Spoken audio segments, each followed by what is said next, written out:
Olha, a história da Polônia é um verdadeiro quebra-cabeça, sabe? É a história de uma nação que foi, ao mesmo tempo, ponte e muralha entre o Oriente e o Ocidente. Um laboratório de democracia radical que, no fim, acabou se destruindo. E, o mais impressionante, um país que literalmente sumiu do mapa, para depois voltar. Vamos desvendar juntos esses paradoxos. Essa pergunta aqui, ela define a alma da Polônia. E a resposta, acredite, não está em reis ou exércitos, mas sim na força teimosa da sua cultura. É uma verdadeira aula sobre como uma nação pode se recusar a morrer, mesmo quando o estado dela já não existe mais. Para entender a Polônia, a gente precisa voltar 1000 anos no tempo. Tudo começa com uma única decisão, uma escolha que colocou o país numa rota de colisão com a própria geografia e que forjou uma identidade, assim, única em todo o continente europeu. Certo, vamos olhar bem para esse momento. A gente está em 966. O Duque Mieszko I tem uma escolha a fazer: olhar para o leste, para Bizâncio, ou para o oeste, para Roma. Ao escolher o cristianismo ocidental, ele não estava só escolhendo uma religião, não. Ele estava escolhendo um futuro. Essa decisão ancorou a Polônia na Europa Latina e com isso veio o alfabeto, as leis, as catedrais, tudo o que definiria a identidade do país para sempre. E o mais fascinante é que essa Polônia, agora ocidental, se tornou um refúgio para o resto do mundo. Enquanto a Europa queimava em guerras religiosas, a comunidade polaco-lituana era um verdadeiro mosaico de povos: poloneses, lituanos, rutenos, alemães, armênios, e fundamentalmente se tornou o maior lar para os judeus que fugiam da perseguição no Ocidente.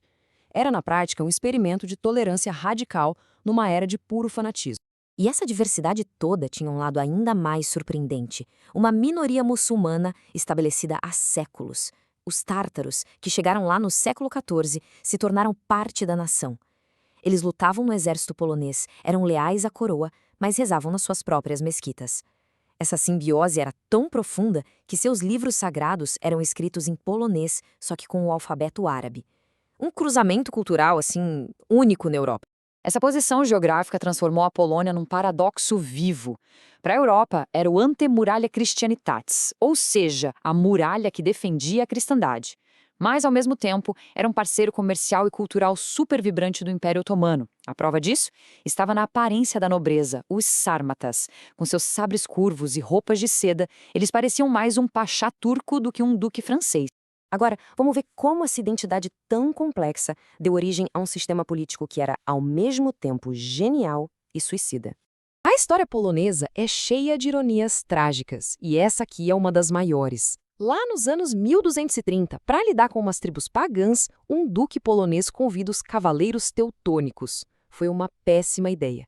Eles não só vieram, como ficaram, criaram seu próprio estado militarista ali na fronteira e se tornaram um inimigo mortal. A ironia final? Esse estado se tornaria a Prússia, um dos futuros carrascos da Polônia. Esse número aqui explica praticamente tudo sobre o sistema político polonês: 15%. Essa era a porcentagem da nobreza, a Szlachta, na população. E na democracia nobiliárquica deles, cada um desses nobres, do mais rico ao mais pobre, tinha poder. Eram eles que elegiam o rei, que controlavam o parlamento. Para a Europa absolutista da época, isso era uma ideia completamente radical, quase alienígena. Isso era a tal da liberdade dourada, um sistema de paradoxos. De um lado, você tinha ideais republicanos, tolerância religiosa, coisas que estavam séculos à frente do seu tempo. Do outro, o infame liberum veto. Imagina só, um único nobre, num parlamento com centenas de pessoas, podia gritar "não permito" e anular tudo o que estava sendo discutido. O que nasceu para ser o guardião máximo da liberdade acabou se tornando a arma perfeita para a paralisia e para a anarquia, deixando o país totalmente vulnerável aos vizinhos. A Polônia não foi uma potência colonial de ir para o além-mar. O império dela era terrestre, crescendo para o leste sobre as terras super férteis da atual Ucrânia. E essa expansão teve um preço brutal. O sistema de servidão, a panshtizna, transformou milhões de camponeses em propriedade, basicamente uma forma de escravidão justificada pela ideologia de superioridade da nobreza sármata. Sentindo que o abismo se aproximava, a Polônia fez uma última e genial tentativa de se salvar: a Constituição de 3 de maio de 1791, a primeira Constituição moderna da Europa, a segunda do mundo. Ela abolia o liberum veto, reformava o Estado, era a cura, mas o paciente já estava cercado. Para a Rússia, Prússia e Áustria, uma Polônia forte e reformada era uma ameaça simplesmente intolerável. E então, o impensável acontece. Aquele grande experimento polonês, com toda a sua glória e todas as suas falhas, é brutalmente encerrado. Um país inteiro é simplesmente apagado do mapa. Em 1795, a Polônia desaparece, dividida entre seus vizinhos. E por 123 anos, não existe um Estado polonês.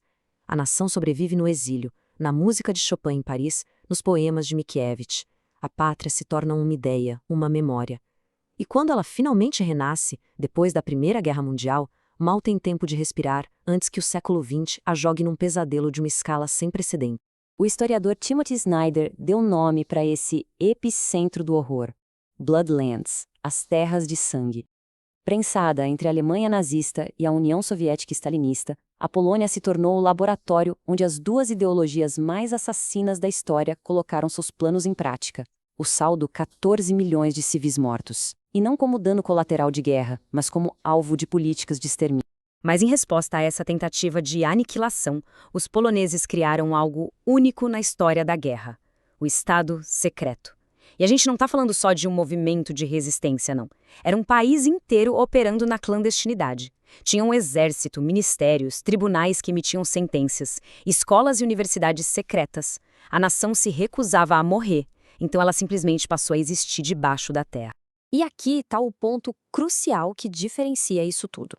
Enquanto muitas resistências na Europa eram controladas por um partido só, muitas vezes o comunista, o Estado secreto polonês era uma coalizão de quase todo o espectro político.